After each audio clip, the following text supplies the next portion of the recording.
Hey folks, Garrett Fisher here. I need to tell you about this absolutely mind-blowing podcast, Acting President, that's been keeping me up at night. It's about James Bennett, a former governor starring in a hit Sunday night TV show about overthrowing the government, and then his actual former chief of staff approaches him to do it for real. The line between fiction and reality completely disappears when these course correction rallies start popping up everywhere. Is it brilliant marketing or something more sinister? The parallels are insane. Trust me, this is the political thriller you didn't know you needed in your life. Acting President, available now wherever you find podcasts.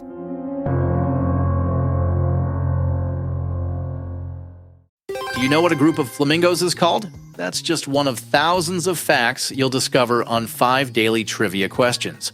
Hi, I'm Mark Ellison. Join me every weekday for 5 mind-expanding questions about everything from ancient history to modern technology. Perfect for impressing friends or dominating your next pub quiz. 5 daily trivia questions. And the answer, a group of flamingos, is called a flamboyance. 5 daily trivia questions.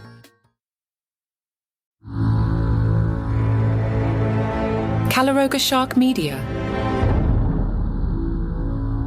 Hi there, I'm Johnny Mac with 5 good news stories. Join me today as I mispronounce a whole bunch of German words. I've got a Guinness World Record for you. This one happened in Regensburg, home of the Dachshund-themed Dachshund Museum. They hosted the largest Dachshund dog walk when the Dackel Parade featured at least 897 wiener dogs walking with their owners. Some counts indicated there may have been as many as 1,175 dogs, but Guinness would only confirm 897. Seppi Kubelbeck, who founded the Dachshund Museum with her husband Oliver Stores, wanted to bring some positive energy to the community. Seppi explained that Dachshund isn't political. For the Dachshund, all people are equal, regardless of skin color or where they come from. I just find the two numbers 897 and 1175 to be dramatically different. I get that the dogs are small, but you can't get the count right within 280. Yeah, whatever. 2 villages in England faced off in a local sport known as bottle kicking. It was the annual Halliton bottle kicking event.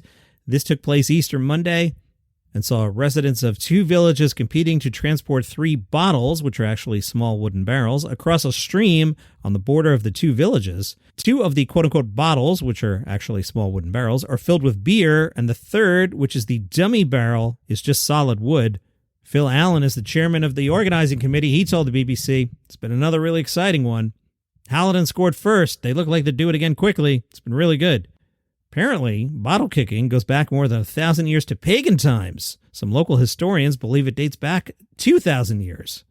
Halliton won, and they were lifted onto the Butter Cross, which is a local stone monument to drink from an open barrel before the rest of the beer was distributed to the crowd. That's a good time.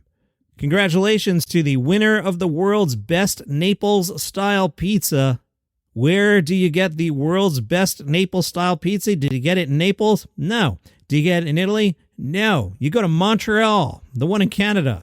Mirko D'Agata is the winner of the Umberto Fornito Award for Best Pizza Napolitana at the International Pizza Challenge in Las Vegas. D'Agata has been the executive chef at Pizzeria number 900 for 13 years. His pizza was judged on the marinara, a very simple pizza that in many ways is the most challenging. He told the CBC, "There's a lot of pressure, and I love pressure. You have to follow some strict rules about the dough, the fermentation, the weight of the dough, how much tomato sauce to use, and how many seconds you cook. When you do choose to do a marinara, as I always do, you have 4 ingredients. You have tomato sauce, oregano, olive oil, and garlic. So it's a really simple pizza to eat, but the hardest to cook because you need the right spot at the right time with the right dough.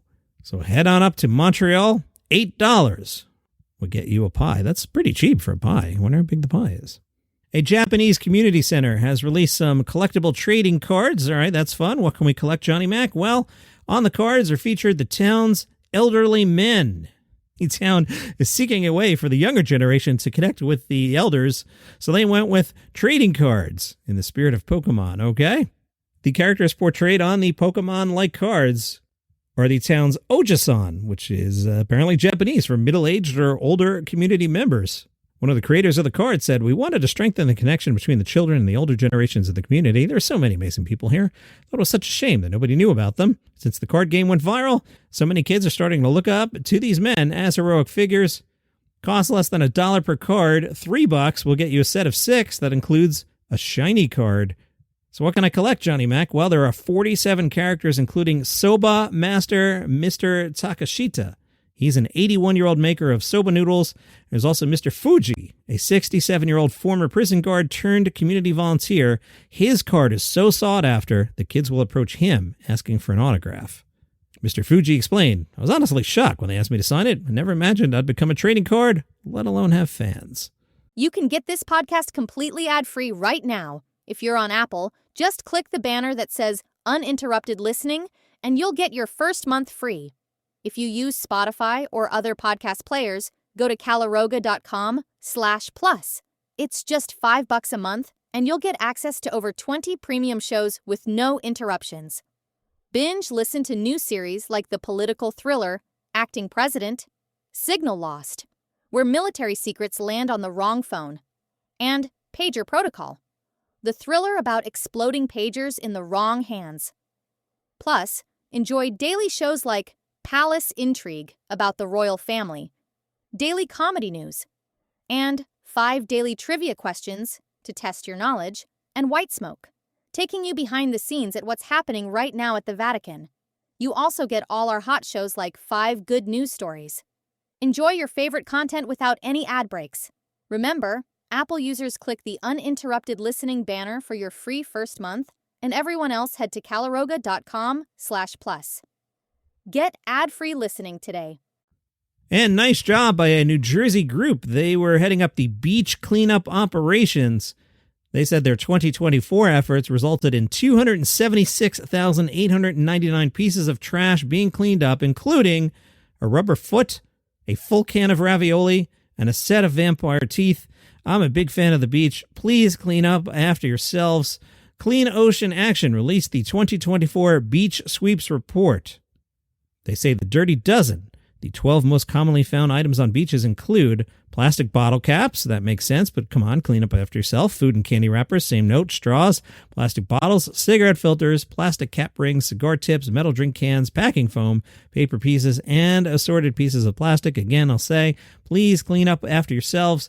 Some of the more unique items included the vampire teeth, the rubber foot, the ravioli, a punching bag, a full container of Wawa brand sausage and eggs. Wawa is a local convenience store in the New Jersey area. A gallon of maple syrup. Why did you bring that to the beach? I mean, I can understand bringing the sausage and eggs to the beach, but why the maple syrup? And a Visalign retainer, a message in a liquor bottle, a Victoria's Secret bra. I think I know what happened there. I'll move on. A jar of marijuana, an inflatable hot tub, a bedpan, multiple uncooked hams. I wonder if it was a rum ham. You either got that or not. A boat cabin door and a bathroom sink. Okay, those are 5 good news stories for today. Please clean up after yourselves and have a great day. In Washington, D.C., power flows through information. But what happens when the most sensitive military intelligence in the world ends up on the wrong phone? In the halls of power, a national security advisor makes a fatal miscalculation. On the other side of the world, a special forces team walks into a perfectly orchestrated trap. When the dust settles, 4 American soldiers are dead, 3 more captured. And the most catastrophic intelligence breach in modern history is just beginning to unravel. Signal Lost, a 6-part podcast thriller about betrayal, courage, and the devastating consequences of a world where even our most guarded communications are never truly secure. When everyone is listening, nowhere is safe. Signal Lost. Available wherever you get your podcasts.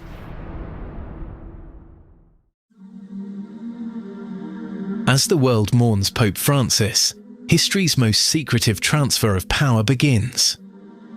White Smoke, the path to a new pope, guides you through this momentous transition. We explain exactly what happens next, leading to the dramatic conclave vote. Learn how each ritual unfolds, what each tradition means, and why these ancient ceremonies still matter today. Follow along as the throne of St. Peter stands empty and a new chapter in church history begins. White Smoke, available wherever you get your podcasts.